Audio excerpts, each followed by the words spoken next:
This meeting of the Logan-Cache Airport Authority Board to order, and our first action item on our agenda is approval of our minutes from our July 3rd meeting. Thank you, Janine, for preparing those and sending those out.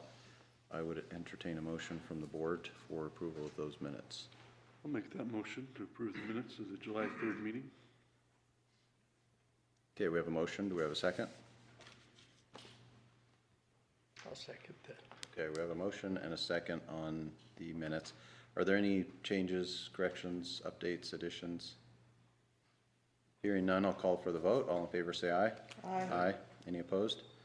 Okay, that's unanimous. Thank you, Janine.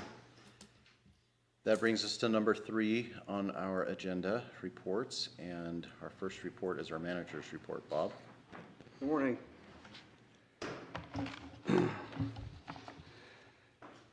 Our first update here is that I think I mentioned last time the Aero Simple software that we are implementing. We've been putting all of our assets into the database, which means every light, every sign, every piece of equipment will be in our database. And so if there's ever a discrepancy that we find during our inspection, we can mark which light and exactly where it is. Then a work order is generated in the computer system, and then it tracks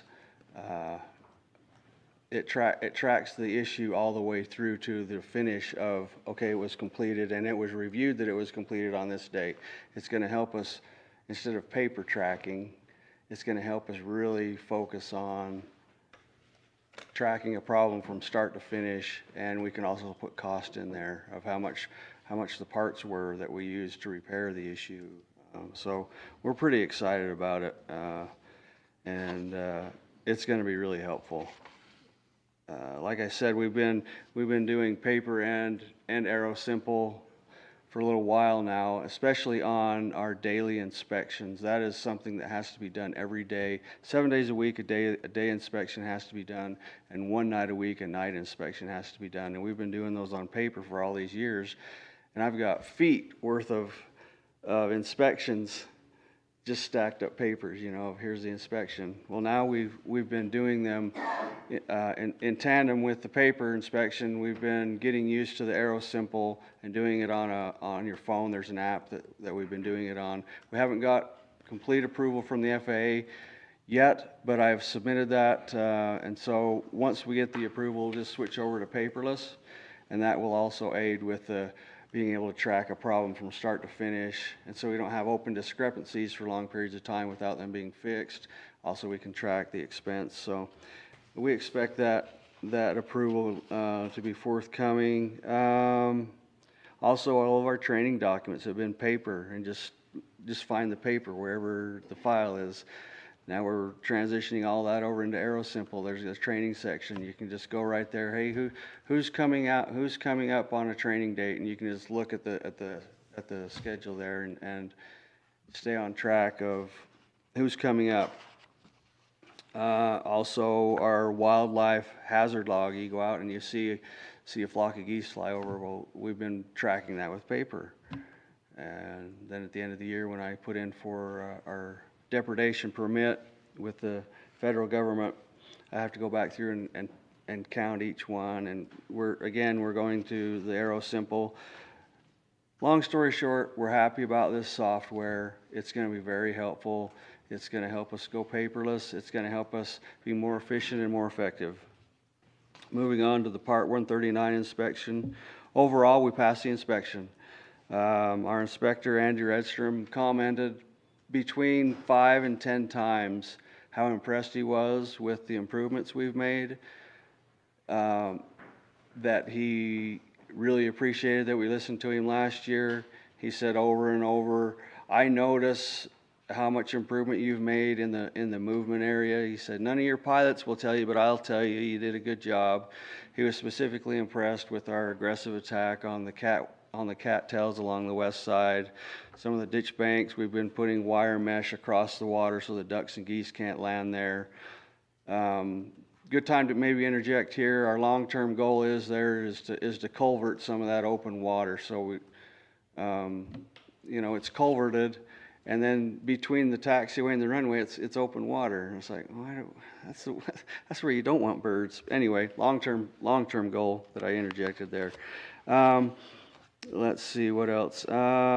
He did say he's happy with our staffing level.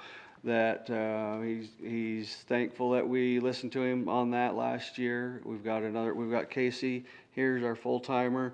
I've got 3 part-timers. He did say that is considered a skeleton crew, and don't fall below that, which we don't intend to do.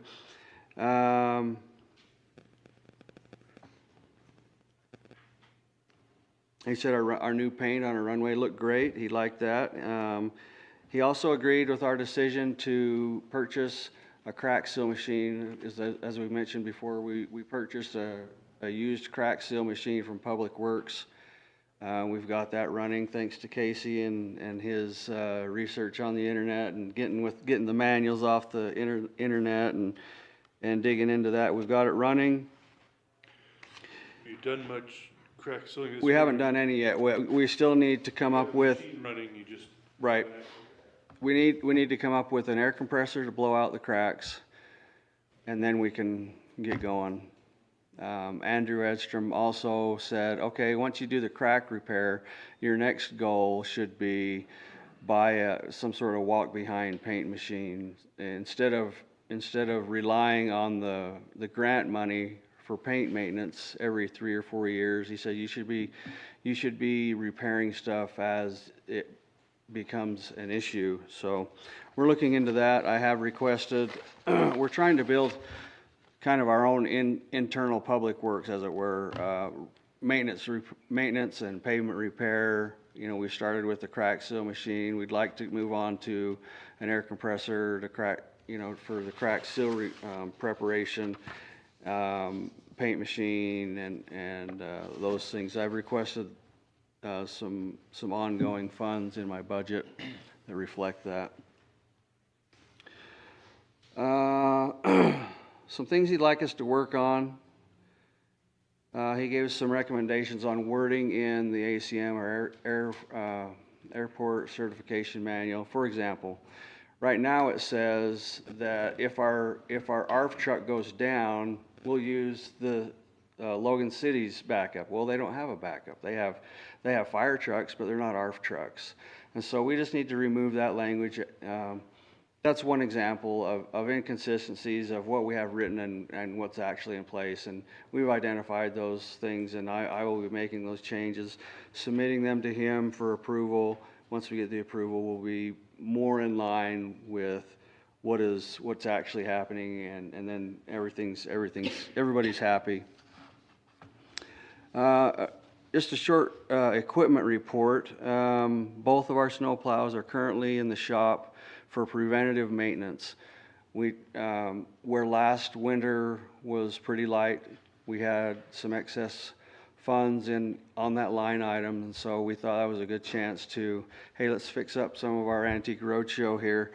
And we've taken them to the shop and say, give everything a once and a twice over. Look for oil leaks, transmission leaks, worn tires. If something needs a new blade, we had one that the heater didn't work. So we're getting all those things checked into, looked at, fixed. One of the trucks, I think we're getting 4, 6, how many tires? 6. All 6 tires that were at the end of their useful life. So anyway, it's a good time to get that done. Our snow blower is still in the shop. It's not that it's a hard project to fix. It's that they're waiting on they've been waiting on the gear to be machined. It's a specialized machining. It's on like 4 different axes, and they had to find the right person that would do that. They found that person. That person is working on machining this gear.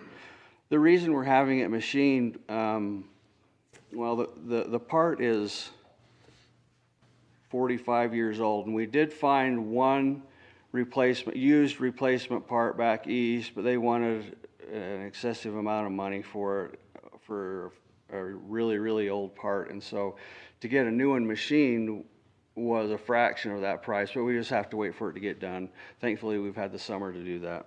So that's where we're at on our equipment there. Our truck repairs has been an unexpected year. We we had to put new foam in, which cost us money. With new foam, it now sprays different, and so the concentration of the foam was down per water, and so we had to have it recalibrated for the concentration so that it was within the FAA parameters, so that costs more money.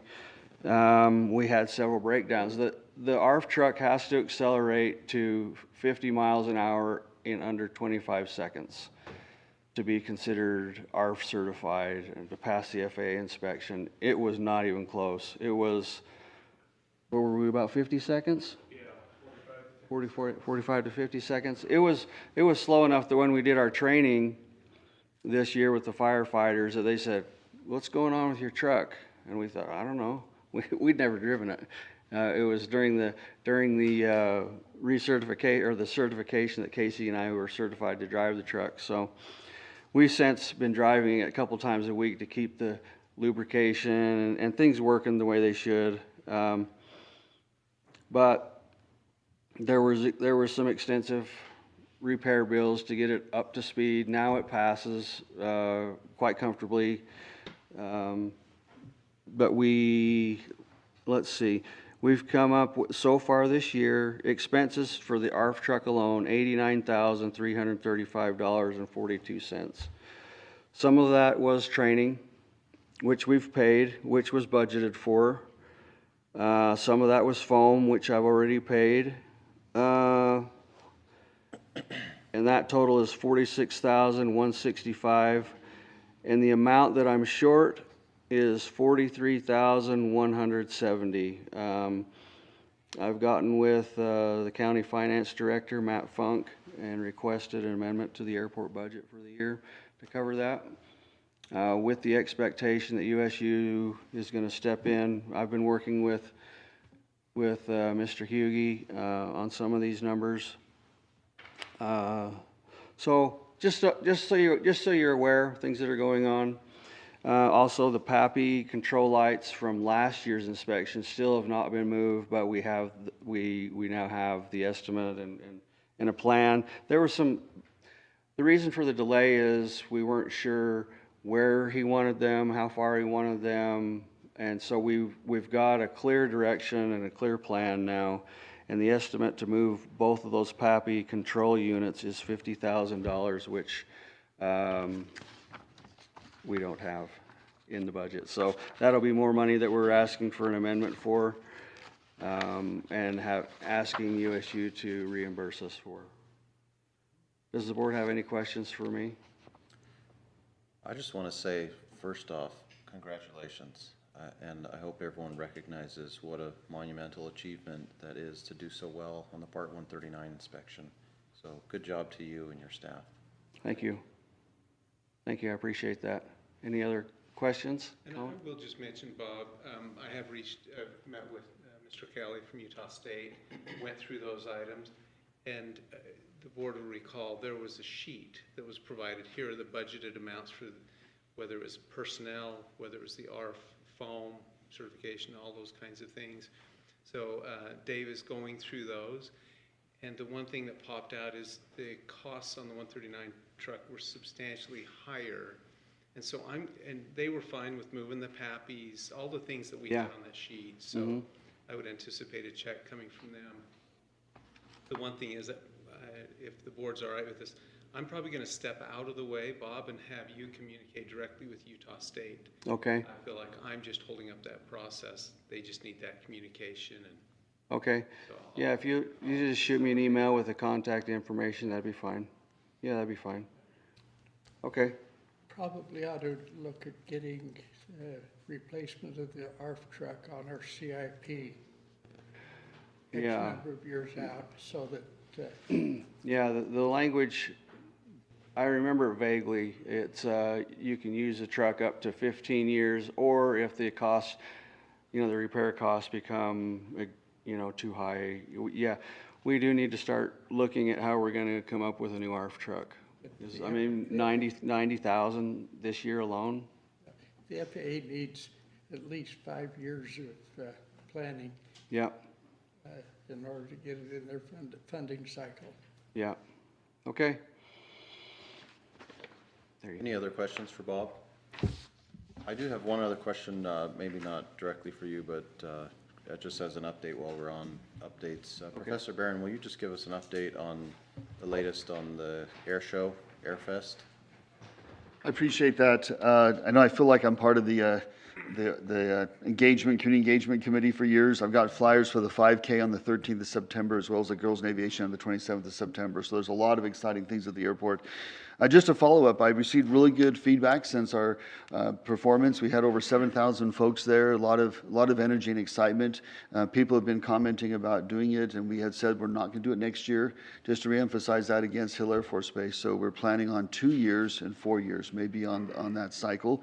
But we had several commitments for folks that had promised money. With my tragedy, I left town. I was not here for a month, and my finance person didn't follow up with any of those commitments. So I'm still trying to follow up with some of those commitments, because we had about $15,000 of folks that said, oh yeah, well, we'll support. And none of that, unfortunately, has come through. So if anybody has any contacts, that's kind of what we're doing right now, is we're just trying to play catch up on some of those bills. So to update you, that's the number that we're a little bit short there. So I've reached out to some folks to try to, who we contacted before that made commitments just to proceed. I think there was a confusion about where to send those. So the Bear River Association Governments community is going to be able to take those receipts. So if you can get checks to me or to Sean Milne, then we can deposit those in that organization. So then it becomes a donation. And so I just want to clarify that process, and then they'll issue the checks out to the vendors we still need to pay. What else can Correct, our Sean? board members do to help? So if they have community connections, because I know, like I said, some of the folks that were contacted by our finance person, when they stepped out, we lost contact with some of that. So right now, that's what we're just looking for, is if people have contacts with some of the community folks or are willing to help support this event. Because we'd like to try to close this year out before we start raising funds for 2 years. But if you have any questions, contact me or Sean, and he'll be able to get those checks deposited for anyone who wants to support. So by going through the Bear River Association of Governments community organization, then we're able to actually get that a donation and tax write-off.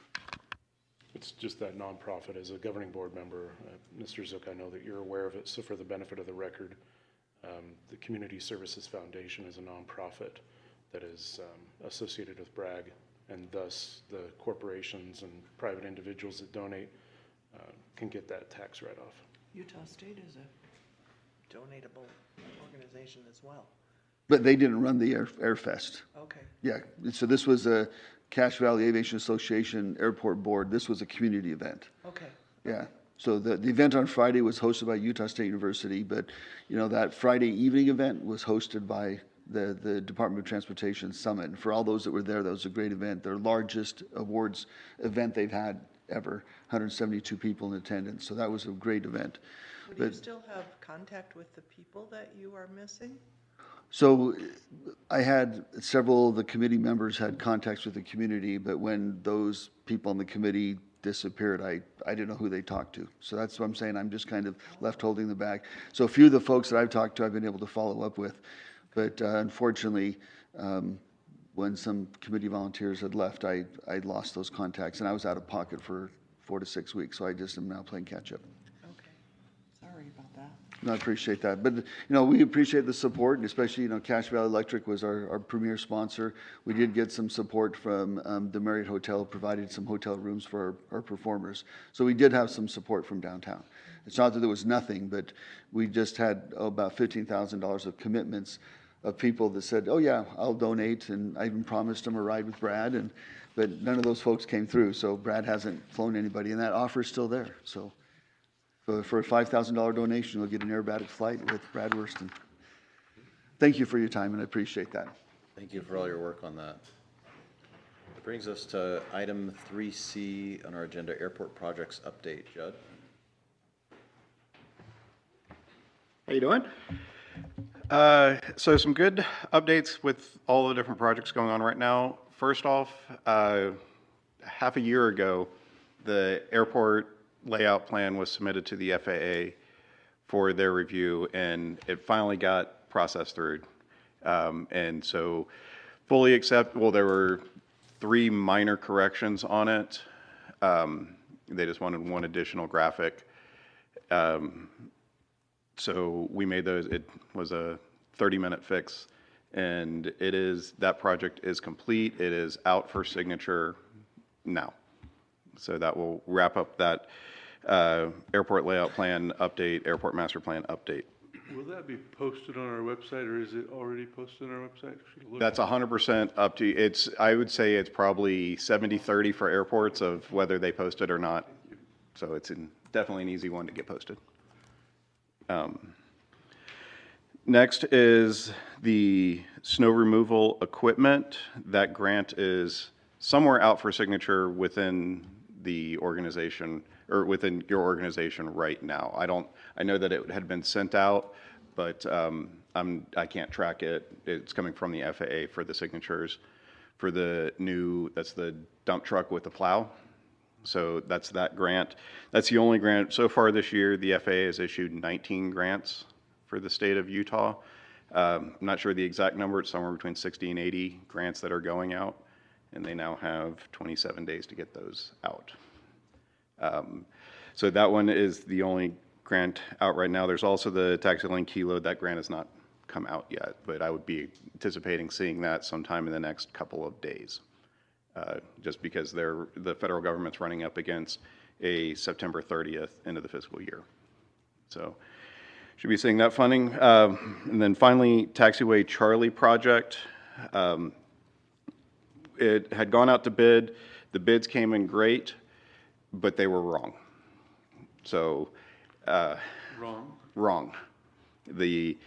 Well, there were 2 bidders. Wrong, or? What? I see they filled them out wrong? They did fill it out wrong. So our engineering estimate was, using round numbers, $574K for the construction. There were 2 bids that came in from Staker Parsons. Theirs came in at $542, and Kilgore came in at $698.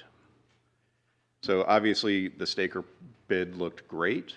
I mean, it was $30K underneath the estimate. However, one of the explicit components of that bid deals with mobilization. Mobilization has to be at a maximum of 10% of the total project cost. The idea with that is you don't want 90% of the project being billed as mobilization, then they could just build a horrible product and still make 90% of their money. So mobilization is listed at 10%. Again, 574 estimate, 542 bid. Of that 542, their mobilization was 22%. So that bid could not be accepted. The 698 bid of Kilgore exceeded the amount of money that was available to the project.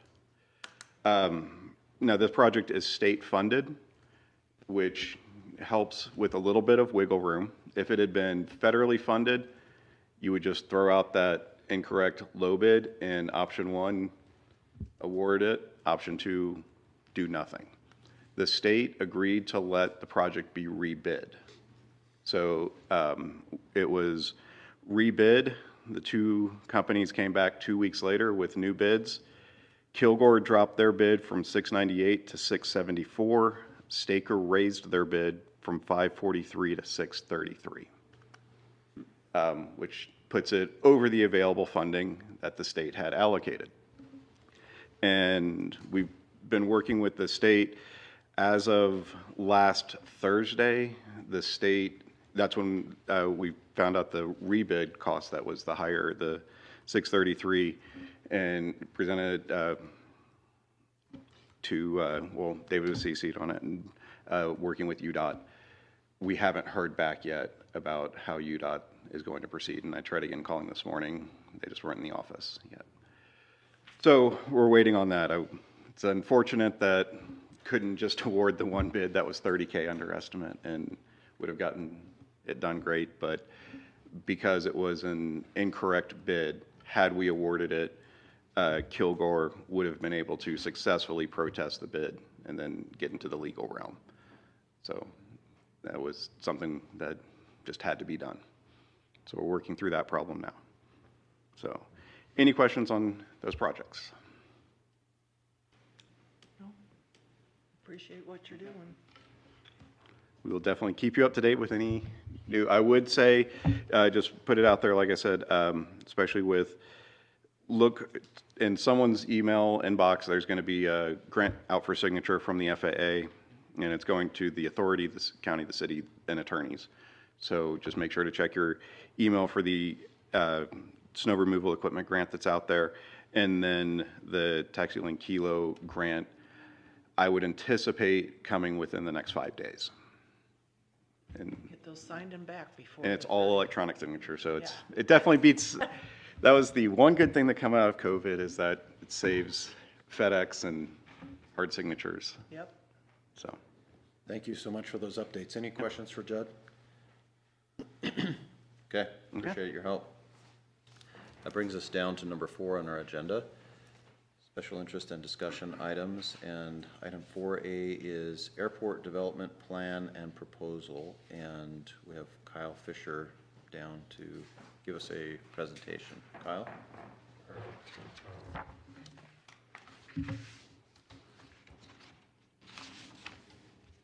I'll just hand out what we're going to be looking at today. Thank you.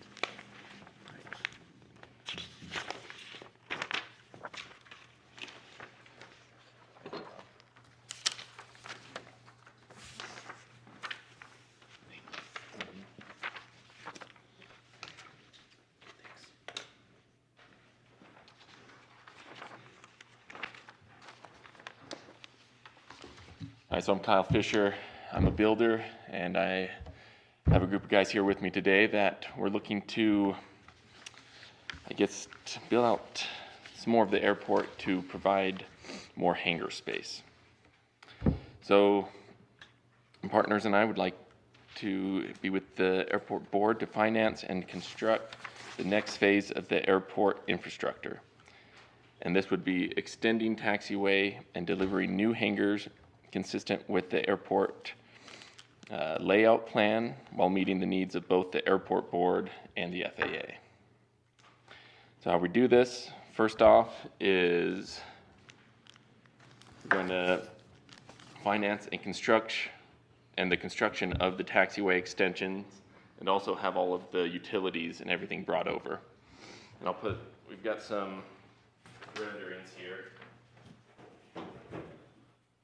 You guys see that fine? You want me to pass that around? So with it, so this is taxiway Kilo. So just west of Juliet. And so it would be kind of the phase of building this taxiway out to have more room for these new hangars. And so we want to do it in multiple phases just to align with the growth of the airport, to not go too fast or not too slow with the growth. We will design and construct hangars consistent with the airport layout plan, offer completed hangars at fair market value, provide a full management and kind of engineering, construction, and all of the sales of the hangars that we build. The board partnership, we want to establish and develop an agreement to ensure the alignment with the FAA standards, the airport layout plan for 2025, and the airport minimum standards. And we'd love to work with the board in phasing, in compliance, and with all the approvals. And this has lots of benefits. One being immediate infrastructure, investment without public expense, transparent market-based hangar sales with board, and then phased growth to accommodate both current demand and future expansion, professional management of contracts, engineering, and project delivery, and reinforce the long-term economic value of the airport. And so we just wanted to kind of get any questions that you guys might have with this proposal. So how many hangar units within the two phases? So the first phase, we want to do, as you can see, with talking with Bob, it sounds like we want to try to fit as many hangars as we can. And so we're proposing more of like a duplex hangar. So they have one adjoining wall in the middle to just save space. But the first phase would be 4 hangars, but 2 full buildings. Okay, thank you. I have a question. It says that you propose to partner with the airport to finance and construct these. Are you requesting a partnership from the airport on the financing side, or are you proposing to finance this completely yourselves? Planning on financing it completely. And it also says partnering with us to construct. Are you expecting anything from us on the construction, or are you handling all of that? No, mostly just coordinating with you guys to make sure it's to the airport layout plan, make sure everything's in line also with the FAA. Okay. And then my next question is, you mentioned this would be along taxiway Kilo. What infrastructure is currently there, and what is the plan to build out that taxiway? Is maybe kind of a question for Bob and Judd I too. think Kilo, You need to come to the mic. it's basically between. Will you come up to the mic, please? Sorry. The area that he's talking about used to be where we planned on Kilo, and now we've moved Kilo over. So the area that he's talking about is the current road Juliet, which is the most northwestern portion of hangars, new hangars there. It will be directly behind there and between the abandoned runway. So it's undeveloped, but it's a great spot for development. And so did we plan to build a taxiway in that location? Yes? We don't have a current plan, but it should be noted that the FAA has stopped funding taxi lanes. The only way we're able to do Kilo is because of the BIL, the bipartisan infrastructure legislation. That didn't come from the FAA. They're done funding taxi lanes. So for airports like us to fund taxi lanes, we've got to come up with it ourselves, or we've got to bring in investors who are willing to do that. Okay, so it's on our plan to be built, but we didn't have any plan or ability to fund it, is what you're Correct. saying? Yep. And what we're talking about is a private developer building that for us? Yes. So Judd, can you talk a little bit about where that particular taxiway is in the plan? Like what, is it the first priority? Is it the 10th priority? It is within the airport layout plan. And just for a quick nomenclature, because I did reference Kilo. Yeah, that was And as it was said, this is now Kilo. Originally, going back to the previous master plan, that was listed as Taxi Lane India. The FAA strongly recommended to not list it as India because of the confusion of the letter I and the number 1. Okay. So that's where the project that is being funded with the bill funding is Taxi Lane Kilo. So in the new airport layout plan, this is Lima, or just because it's the next letter L. Okay. Okay, so the one that we're talking about them building would be called Lima? Correct. Okay. And it is the next taxi lane priority. It would be the next one to be, that would be the next location to be built. If you're looking at the corporate size hangars or the larger Yes. size hangars. Farther to the north, the airport layout plan shows smaller hangars, and then there's also, These are gonna be duplex hangars, so they're really small, but they look big. No, they'll each be like 100 by 100, but it's 2 of them, so really it's 200 by 100. Brett, what's yours? The CVE one? It's big. I do believe that would be the largest hangar, the largest singular structure on the airport would be a 200 by 100 building. Okay. So, so they're each 100 feet. Mm-hmm. They're not 100 feet divided in half into 50s. Correct. And so as far as what is the next priority, that is truly a board decision, because there's two general types of hangars. There's the larger corporate type hangar, and then there is the smaller hangars where there is room kind of to the south. There is additional taxi lanes that could be developed down here that would be focused on the smaller sized hangars, the standalone 40 by 40s, 50 by 50 site type hangars. So which one is the priority truly is a local decision as to what is the need of the airport and the users. But this is coming off taxiway Charlie, right? Correct. It's not, okay. Perpendicular to Charlie, straight out. Other questions from the board? So, Mr. Fisher, what you're suggesting is that you as a developer will develop these. Mm-hmm. You will sell the hangar, we still own the land, obviously. Yes. You will sell the hangars, and that price, I'm assuming, would include all the infrastructure.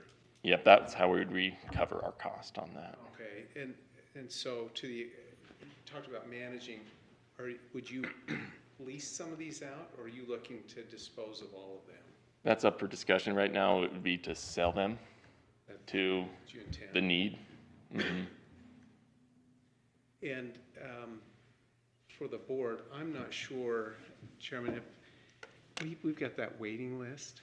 I'm not sure how that works when you have something that comes in like this. That's probably a legal question to make sure. Hold on, we got some data. So we do have the waiting list with all the, I guess, wanted hangar sizes. And so if this is something that gets pushed and is approved, we would reach out to each of them and kind of offer this. You would offer these hangars to them first, Correct. give them first. And kind right. of say, hey, this is what it is. This is the price to build it out with the taxi lane included, and selling it kind of at that fair market value. And so that way they can have the option to then, hey, we want to move forward. This could be faster to get our hangar and get our plane here. So speaking of that, are there those that want much smaller units? There are quite a bit of like the 50 by 50. Are they near the top then? It ranges back and forth. So your proposal then is to go through the list from those that are more current, those that have been waiting the longest, that would want this size. So Yes, it wouldn't and- actually satisfy the waiting list Completely. sequentially per se. Yeah, and there could be options of, depending cost-wise, if one side of the taxi lane, we actually build some smaller, the other side. It's up for discussion to figure out how to meet these needs. But I know after talking with Bob that some people don't know the exact size hangar they actually want. They kind of just put a number on there just because you need to. You don't necessarily have to discriminate about those who guessed that there might be a 50 by 50. Mm-hmm. You could go 1 through 18 and tell them what's available. Exactly. And let them have the opportunity to either upgrade their expectations, join with 2 or 3 others. Mm-hmm. And so there'd be a way for you to go through everyone on the list. Exactly. To my mind, that'd be the only fair way to do it. Yeah. And we're completely willing to do that. But then everybody would have a chance to say. yes Brett, or- you're yes or- thinking. Yes or no. Brett's over there thinking. I appreciate you thinking about filling some needs that the airport, I believe, has. Mm-hmm. If someone were to buy a Challenger 350 or something, I don't know where they would put that Challenger 350. In Ogden. In Ogden? Yeah, I get it. And so I appreciate you being creative and coming up with some ideas of how to meet that need and that demand. The only reason, Ginny, I appreciate you pointing that out. I was just sitting there trying to figure out what is that cost, and is there an appetite to take that kind of product in the market? And clearly, you guys have done your budgets and your projections, and you know that there's some demand for it. Yeah. other than international, Spanish Fork is the only airport in the state that is experiencing a lot of growth, and it is all private investor. And at this point, Spanish Fork has eliminated all of their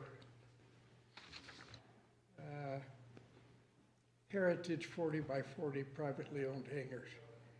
They've been totally replaced by all zero lot line investor developed hangars.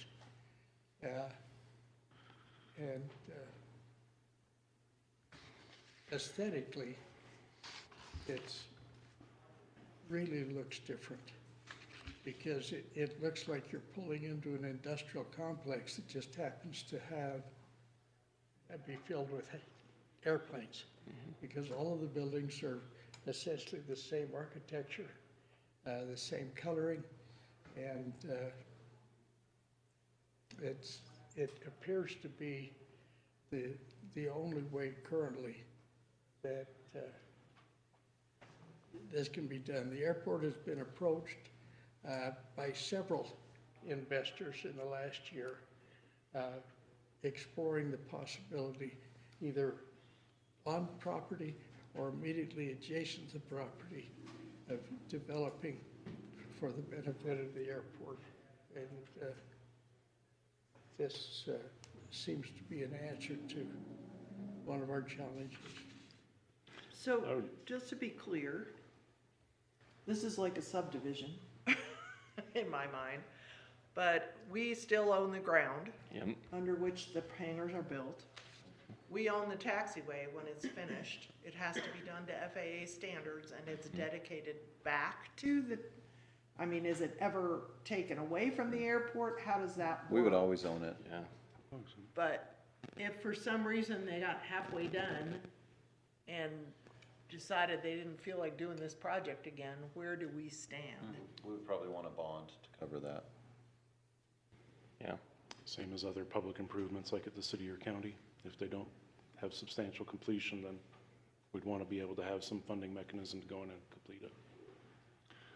I have a couple of questions or thoughts. And so first, the hangar I first parked in is like this, a zero lot line, 100 by that size. So I've been in and parked in one of these for a few years. So I like the design. As far as a partnership you're asking us for is just the availability of that space, right? You're not asking for finance or anything else? Not asking for finance, So, just the approval to get it going. The nice thing with us having a fairly detailed master plan that has a lot of spots is we can have several of these going on at the same time. So each one of the new taxi lanes that wanted one, we have spots that we can have. How many could come off of Taxiway Charlie? How many of these could be simultaneously being built at the same time? So how many could we work on?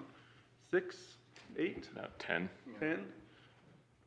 So at this point, it allows for anybody else that's wanting one. This doesn't say this is the only one that can be built at a particular time. We could have, honestly, 10 subdivision routes going in, being built at the same point. We certainly have need, having been on a waiting list for over 4 years to get into a hangar. I can tell you that there is certainly a waiting list to get in. Certainly a need. I'm glad that we got our master plan layout completed before we had these, and we have a lot of space. I am concerned when you say that there's a chance that you'd have some smaller. We have designed certain spaces for smaller ones and larger ones, so we don't want to put in more of a taxi lane and have it larger and wider. Doesn't make sense And for then that. start to use smaller planes because of the depth of maintenance we have to take care of for that. So, I mean, I don't really want to see it to be a lot of smaller ones or smaller hangar spaces. And in that master plan, it shows the smaller, like T hangars further down the. In different spots in different areas. So, anyway, I just wanted to make sure that it was clear that we're not, one, being restrictive on this is the only person that can do this kind of a thing, and how do we select and how do we pick it? Because we have several, and any of those other developers could come in and work those same kind of things as long as we had that. Would want to have some type of, when we do make that approval, and I don't know whether that's today, but making that approval, I would want to have a time frame of when that phase is expected to be done, and phase one and phase two, so that we know, your bond, how long is that going to take you, and don't want you sitting there for a long term. Then my other one is we want to make sure that these are airplane hangars and not Storage units. public storage units. So, Well, I think that critically important would be whatever kind of a contract we enter into with that particular developer, because I would want to have some estimation of completion, and he talks about selling them with airport cooperation. I don't know what that means. I think our cooperations that will issue a lease to those and won't hold a reasonable lease back. I'm assuming that's the only cooperation you're asking of us, because that's what we would have to offer. When they're finished, when they're completed, aren't they leased immediately?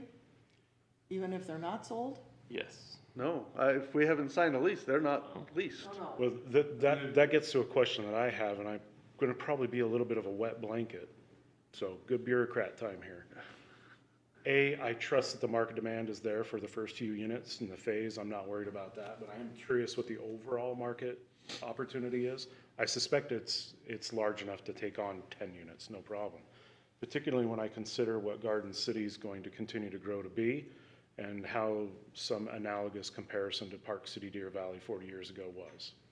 And the conversations that the county has, or in my role at Bragg, representing Rich County, and some of their challenging community conversations about what they don't want to become, but are likely to become.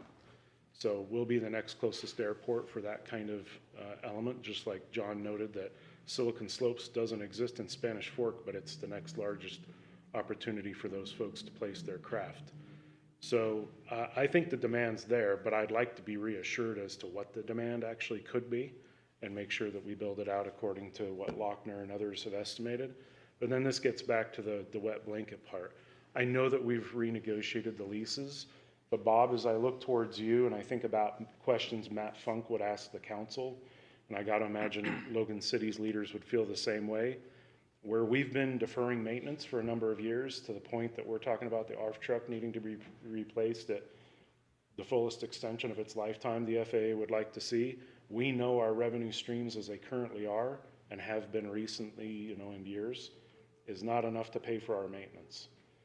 And I don't worry about the buildings being owned by somebody else, but that asphalt, to Ryan's point about, the width and making sure we're not building taxiways wider than we need for the demand of craft using it. I just want to make sure that per square footage, our lease rates actually help us with the maintenance of this, because if we're not going to get grants going forward, and the federal government doesn't look like the reliable partner we've been able to think of,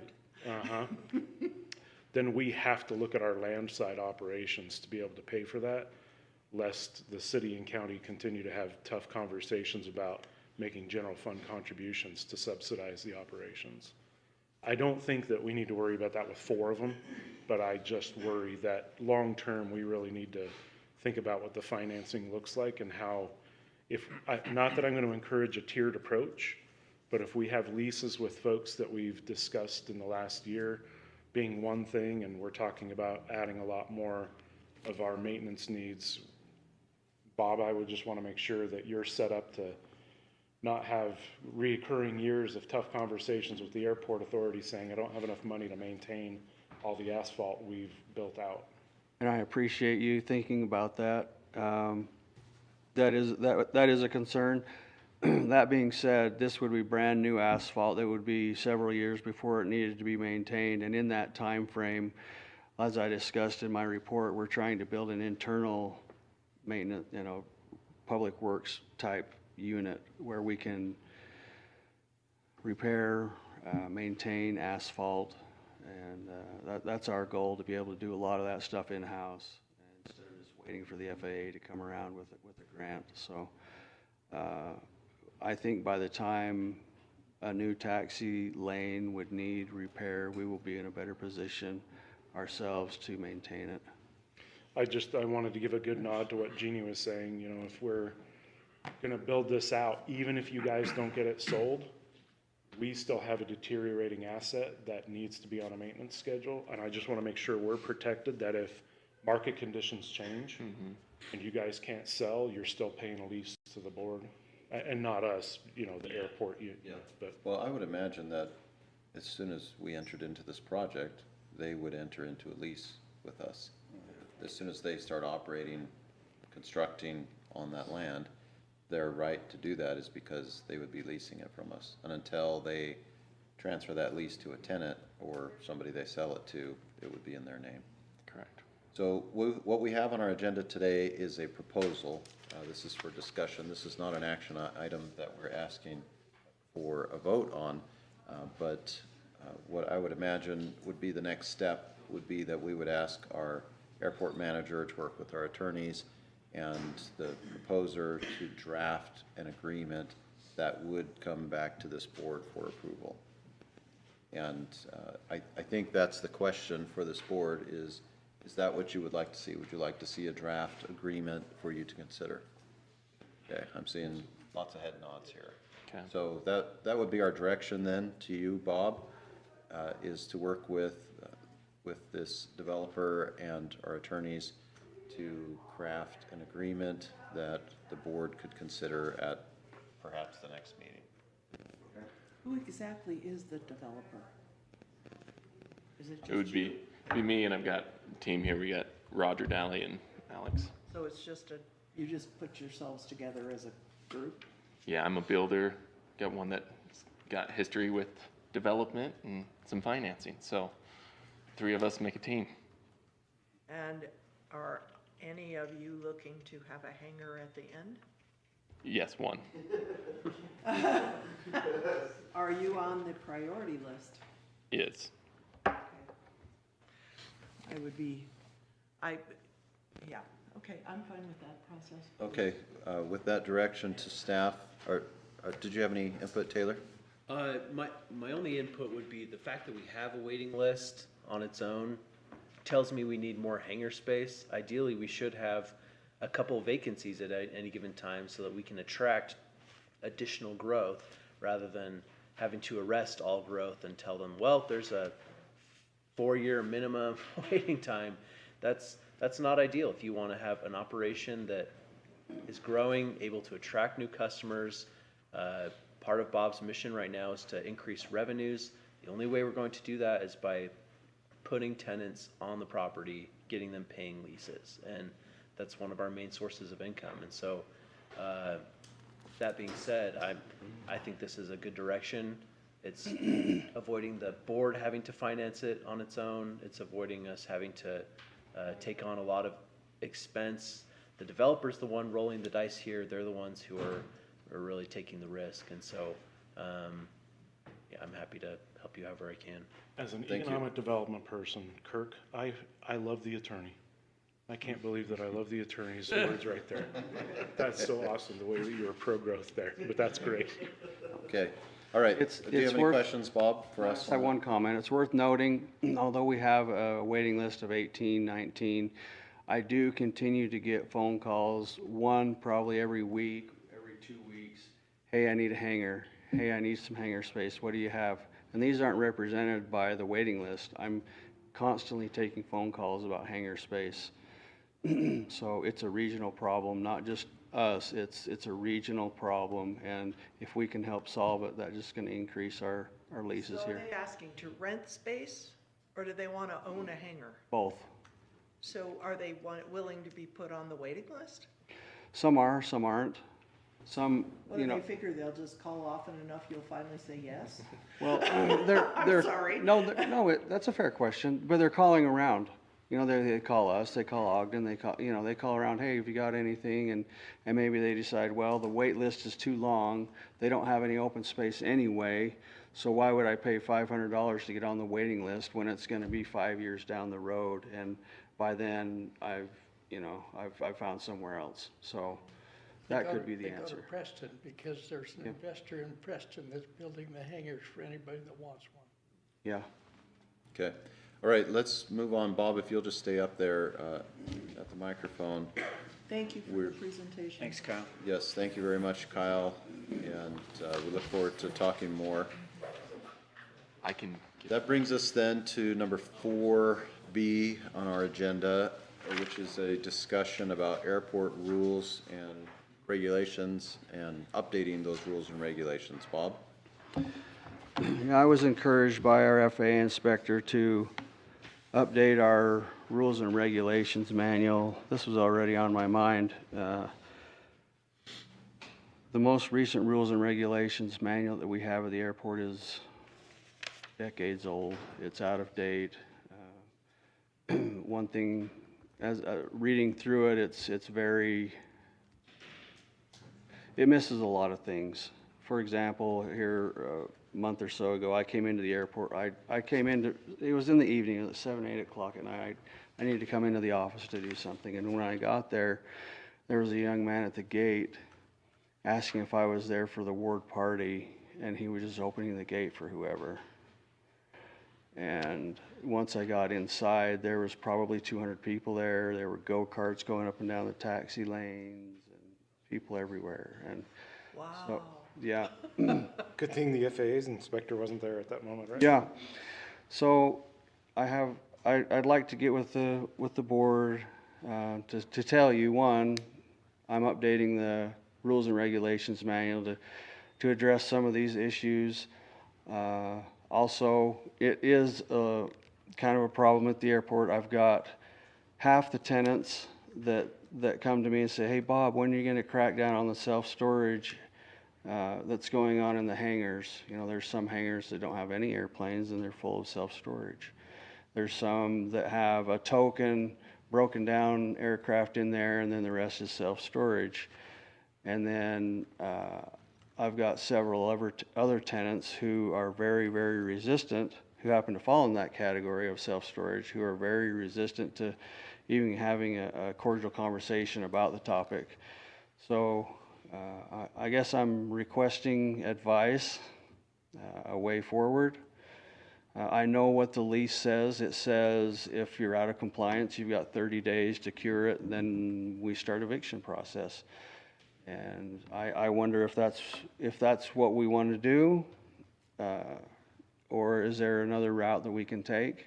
But it's a problem. We've got a lot of self-storage at the airport. Will you tell us what is the FAA regulation? The FAA regulation is it should be primarily used for, excuse me, aviation-related purposes. Peripheral storage is approved, but the majority of the hangars should be aviation-related. Okay, so it has to be primarily aviation-related, and that's not a rule that's set by us, that's a rule set by the FAA. And This is in the term of grant assurances. Over the years, we've accepted grant money to paint for a piece of equipment, to put a taxi lane in.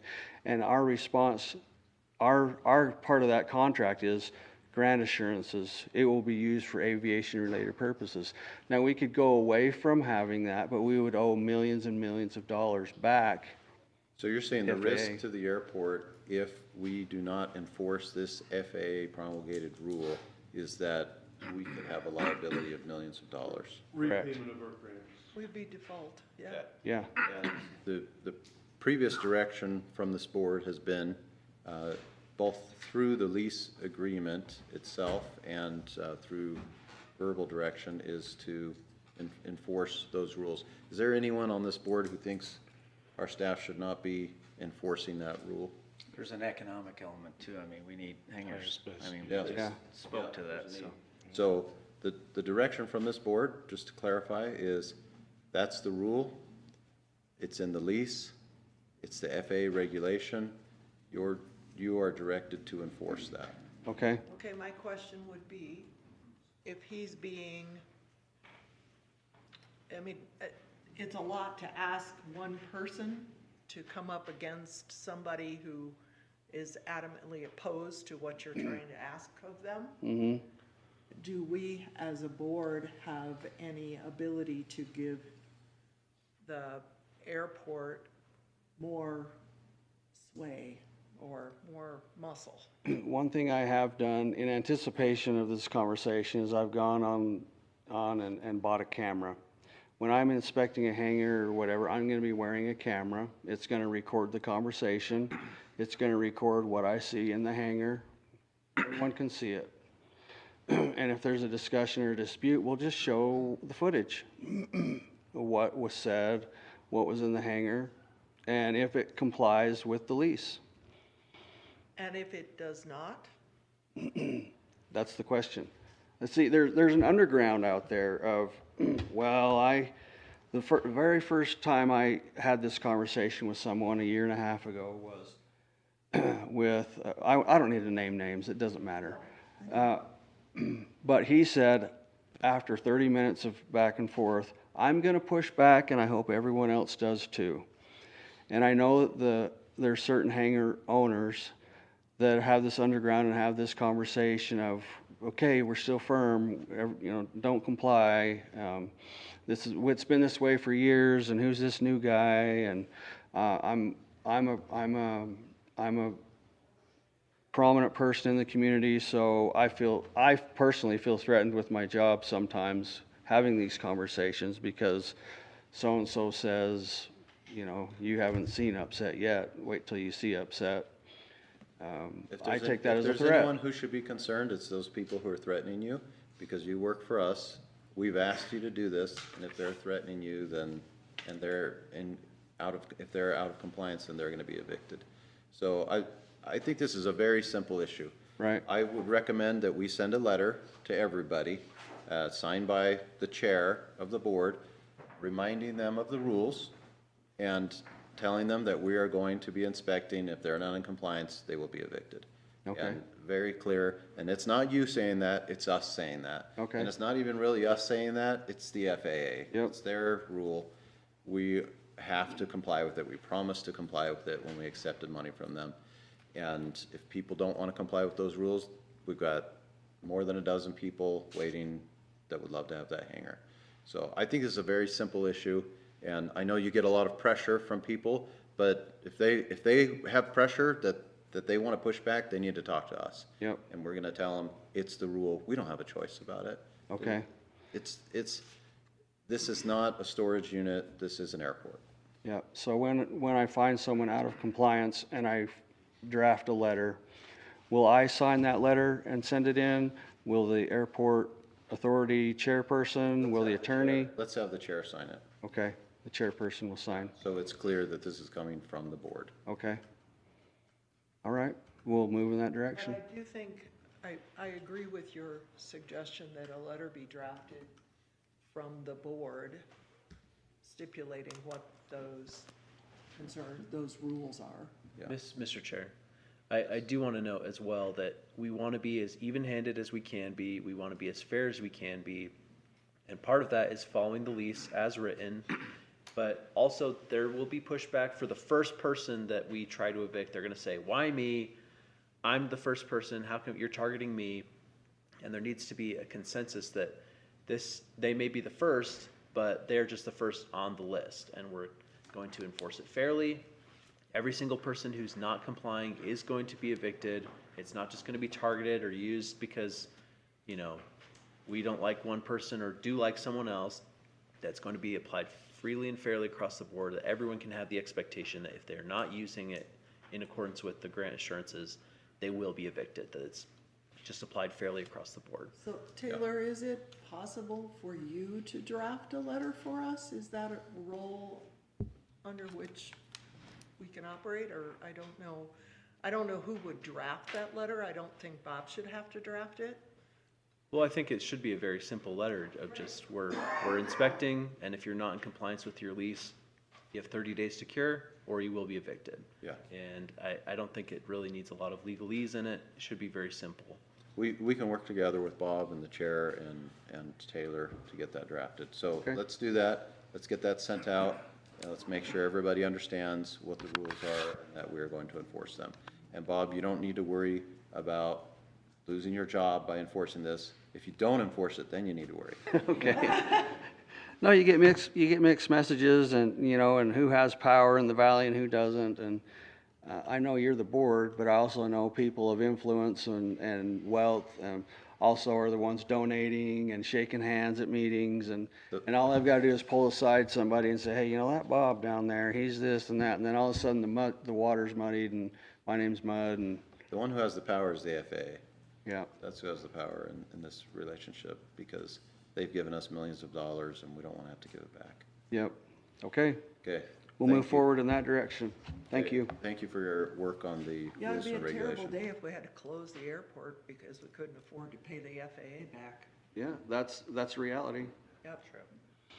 Okay, now that I've Given the new chair something to given do. given the chair all these assignments to do, I'm going to hand over that responsibility to someone else. The next item on our agenda, number 5, is to elect a chair and potentially vice chair to our board. As you may have heard, I'm retiring from public service, and I will no longer be serving as county executive, which means I'll no longer be on this board, which will create a vacancy. So this is my last board meeting as your chair. So I would therefore like to hold an election right now to select a chair and potentially vice chair for the airport board moving forward. And I would nominate John Kerr, who is our current vice chair, to take my role as chair. Are there any other nominations? Okay, hearing none, I will close nominations and call for a vote for the chairmanship. All in favor of John serving as our chair, please say aye. Aye. Any opposed? Okay, thank you, John. And John, you never that over get to very you. far away from that chair, do you? I can hear that railroad whistle now. so John is currently serving as our vice chair, so with him moving up to the chairmanship position, that would create a vacancy in the vice chair position. So I would open nominations for the position of vice chair. And we do have a couple of board members who are not here right now. Mayor Daines is not here, although she's only going to be in office for a couple more months, and then she won't be there anymore. So she probably wouldn't be the best person to put into that role. And Keegan Garrity, who's our county council rep, is not here. But I did ask him, and he said he would be willing to serve in that role if you wanted to nominate him. So with that being said, I would open nominations for vice chair. Brett, would you be willing to be vice chair? You'd have my vote if you will. I'd be happy to do that. I'd nominate him. I would nominate him as well. Okay, we have a nomination for Brett. Are there any other nominations? Okay, hearing none, I will close nominations and call for a vote. All in favor of Brett serving as our vice chair, please say aye. Aye. Any opposed? Okay, that's Thank you, unanimous. Brett. Thank you for being willing to serve. Appreciate that. Okay, with that being said, our next scheduled board meeting will be Thursday, October 2nd at 8:30 a.m. here in these chambers. And unless there is any other business, we will be adjourned. Thank you. I'd like to express appreciation to David. He's provided good support and leadership to the board. It's been a pleasure working with you. Thank you, John. Appreciate that. Yep. Thank you, David. Yeah.